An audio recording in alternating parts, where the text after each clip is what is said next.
Could you survive it? Could you truly handle the silence? Imagine your nearest neighbor is not just down the road, but a full day's drive away. The road is not paved. It is a ribbon of red dust, a track that can vanish in a flood or bake into a bone-jarring rattle. This is the first test of the Outback. It is a question of space, of distance that stretches the mind as much as the eye. The sky is a vast, unforgiving blue dome. Underneath it, you are a small, solitary thing. This isolation is not a choice.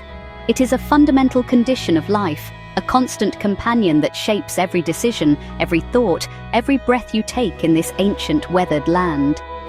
The air itself feels different here. It is dry and heavy with the scent of eucalyptus and hot earth. The sun does not just shine, it beats down with a physical weight, a relentless pressure that drains the color from the landscape and the energy from your body.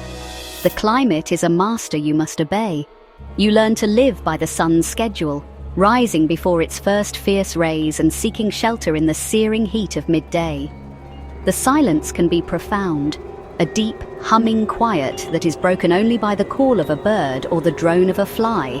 For some, this quiet is a prison, a maddening void that amplifies loneliness. For others, it becomes a sanctuary. The tyranny of distance is also a source of freedom.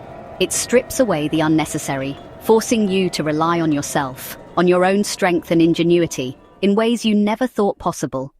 Could you do it? The history of these places is written on the land itself. It is a story of ambition, of hardship, and of a relentless push into a continent that did not yield easily. The remote stations were born from a dream of pastoral empires, vast cattle kingdoms carved out of the wilderness. Think of the scale. A single property can be larger than a small European country. 1 million acres of spinifex and scrub, of hidden waterholes and endless plains. These stations carry the weight of generations. The original homesteads, often built from corrugated iron and rough-hewn timber, still stand as monuments to the pioneers who first dared to call this place home. Their legacy is etched into the landscape, in the old stock routes, the weathered fence posts, and the stories passed down around the campfire. To live on a station today is to be a custodian of that history. The sheer size of these properties dictates a different way of life. Managing 1 million acres is not about control, it is about adaptation.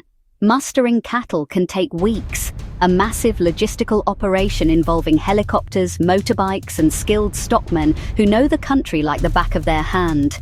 You cannot be everywhere at once. You learn to trust the land, to understand the natural movements of the cattle, and to work with the seasons, not against them. The day begins before the sun. It starts with the cool, pre-dawn air and the sound of a generator kicking to life. The first task is often a bore run, a long drive across dusty tracks to check the windmills and pumps that supply the lifeblood of the station water. Without it, everything perishes. This simple, repetitive task is the foundation of the entire operation. Technology has found its way into this remote world, but it has not replaced the old skills. A station manager today might use satellite internet to check cattle prices or order supplies, and GPS to navigate the vast, featureless plains. But this technology is fragile.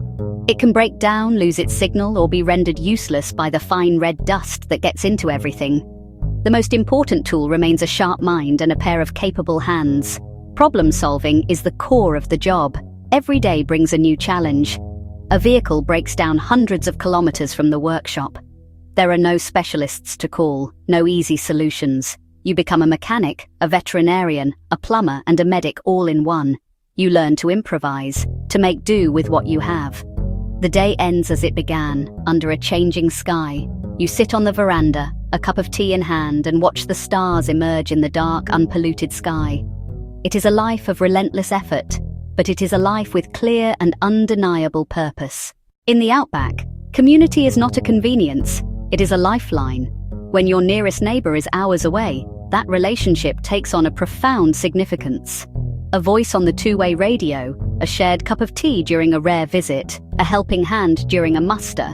These are the threads that weave the social fabric of this isolated world. If your vehicle breaks down, you know that the next person to come along that lonely track will stop. It is an unwritten law, a fundamental code of survival. Survival here is a story of incredible adaptation. Children gather around a radio transceiver for the School of the Air, their voices crackling across hundreds of kilometers. The Royal Flying Doctor Service is a name spoken with reverence, a symbol of hope that help can come from the sky. The economic life of the Outback is also evolving. Some have opened their gates to tourism, offering visitors a glimpse into their unique way of life. Others are exploring sustainable land management practices, working to restore the fragile ecosystem. Ultimately, it is the human spirit that defines life in the Outback. It is a spirit of fierce independence, tempered by a deep-seated need for community. It is the ability to find beauty in a harsh landscape, to find humor in hardship, and to endure solitude without succumbing to loneliness. The Outback teaches a simple, powerful lesson: that the most meaningful life is often the one that is stripped down to its bare essentials, leaving only the land, the work, and the unbreakable bonds between people.